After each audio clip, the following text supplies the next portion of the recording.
Hello guys, tuko na maliit guys. So wala pa siyang isang paa. Yung isang paa niya wala. Nakita ko doon sa lababo siya.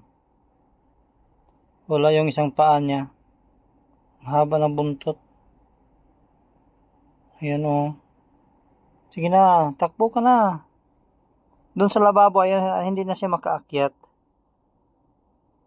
Kaninang umaga to pagising ko, nakita ko doon sa lababo, akala ko makaya niya umakyat. Kaya pag uwi ko ngayon sa bahay,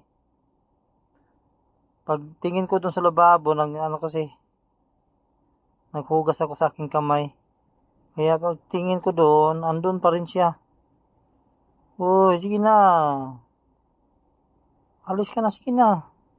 Takbo na, takbo. Sige na. Uy, sige na, may pasok pa ako. Sige na. Sige na. Takbo ka na, sige na. Sige na, takbo ka na. Ayan. Oh, yun. Tumakbo na siya. Ayan, tumakbo na.